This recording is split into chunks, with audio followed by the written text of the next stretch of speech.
Hello, Brother Sean is my name. This is video 2 of the series Mrs. Doyle and Father Ted. In this short video, we're going to look at Mrs. Doyle going to confession for the first time in donkey's years. Now I want you to picture the scene. A rural community on the west coast of Ireland, bleak, probably 100 inhabitant families, and lots of unruly children. But it's a farming community, and they have great faith. This particular morning, Father Ted tells Mrs. Doyle that they're having visitors. And Mrs. Doyle immediately retorts, "Sure, Jesus, Father, I don't have enough in the kitchen cupboards to feed any of your friends." And then he said, "Sure, Mrs. Doyle, sure, get yourself down to the local shop.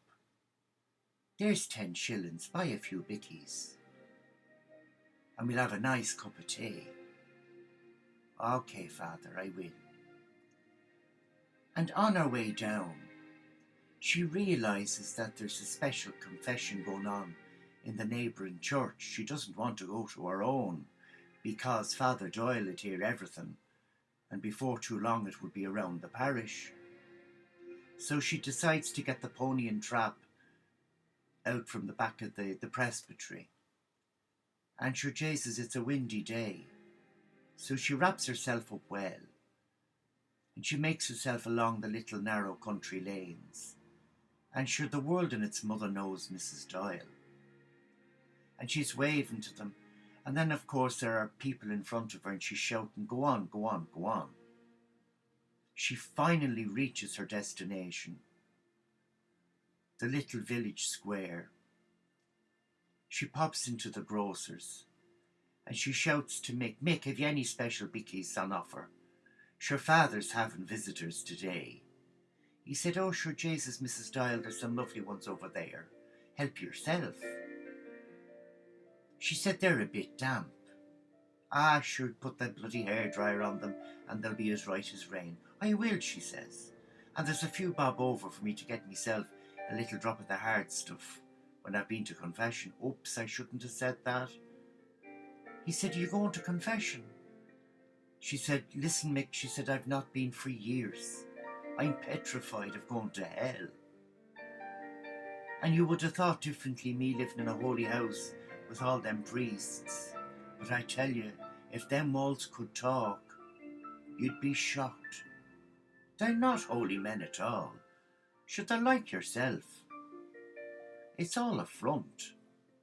So anyway, she gets her bickies, puts them in her bag. She gets up on the horse and cart, and she's got about 2 miles to the neighbouring village, and she finally reaches there. And sure, Jesus, the church is packed.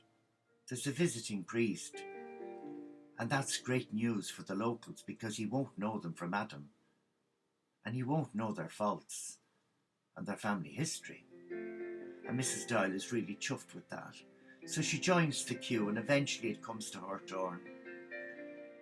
And she gets into the confessional and she says, "Bless me, Father, for I have sinned.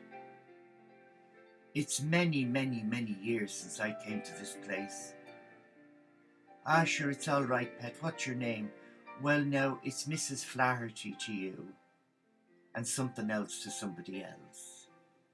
"All right, pet. What can I do for you?" "Well," she said, "I've had impure thoughts." He said, "Well, we all have them." "Yes, but I live in a house where there are priests." "Oops, I shouldn't have said that. You'll know who I am now." He said, "No, carry on."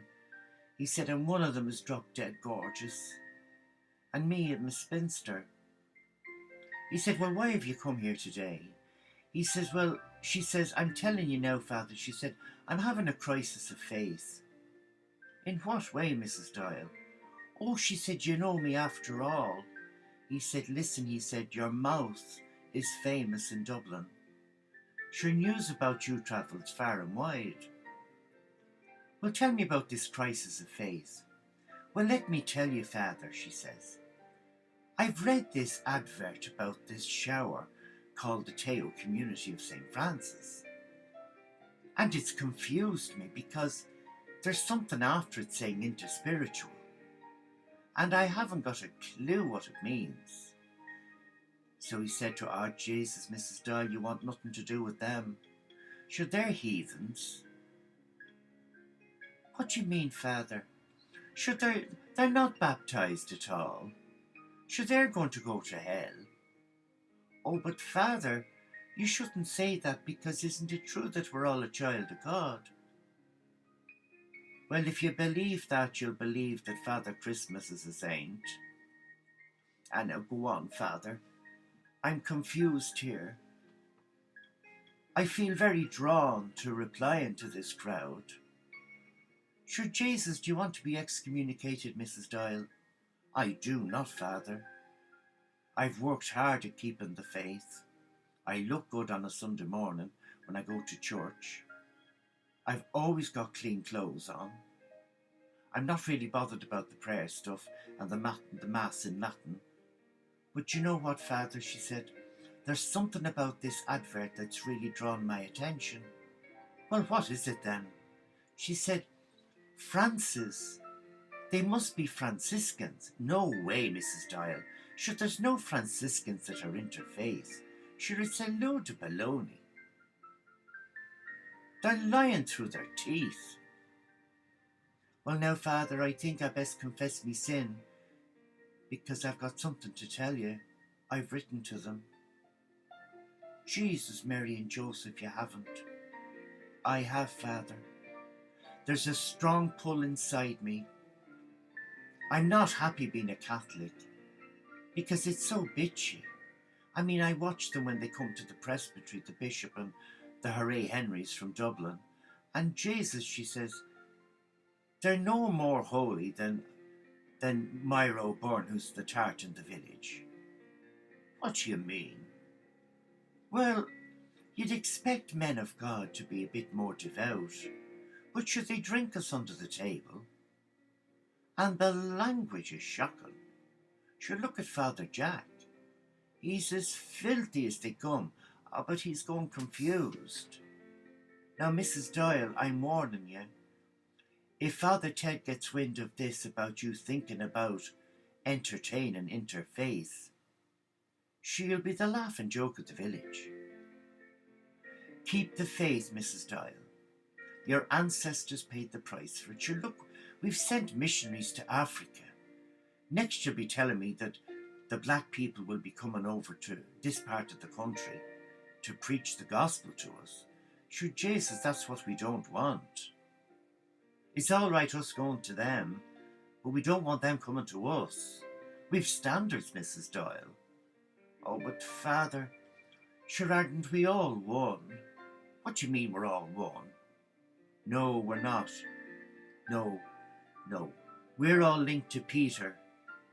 He was given the keys, not them balubas. I'm telling you now, Father, I feel very drawn." "Well, you do what you have to do, Mrs. Doyle, but I'm telling you now, if Father Ted gets wind of this, there'll be hell to play to you." "Well, Father, you best give me penance, because I'm feeling faint. I'm munching away here on them bickies for the afternoon tea for when Father Ted's crowd come." "Oh, you're joking." So he says, "Well, now, Mrs. Doyle, I've never heard a confession like this in all the years I've been a priest, and I've been a priest at least 25. So I'm going to give you a decade of the rosary, and I want you to kneel on stones." "Father, they lather me stockings." "Sure, I can't do that. Can I not put a cushion under me knees?" "No, you can't. I want you to kneel on some pebbles." "Oh, but Father, them nylons. Me sister sent them to me from an American soldier." "What?" "Yes, she met an American soldier in England." "Don't mention England. It's a God-forsaken hole of a place." "Do your penance, Mrs. Doyle, and shut up." So she comes out and she's kneeling there in front of the statue, and she's convinced that Jesus has got his fist up at her, saying, "I told you, you little brazen hussy." But then she heard another voice saying, "Never mind what he said. You follow your heart, Mrs. Doyle. It's got nothing to do with him. Sure, he's in there doing confession, but you know what he's doing? What? He's watching the TV and getting the races. I thought I heard a sound, and I thought I could hear something galloping. You mean to tell me he was listening to my confession and he was watching the races?" Jesus.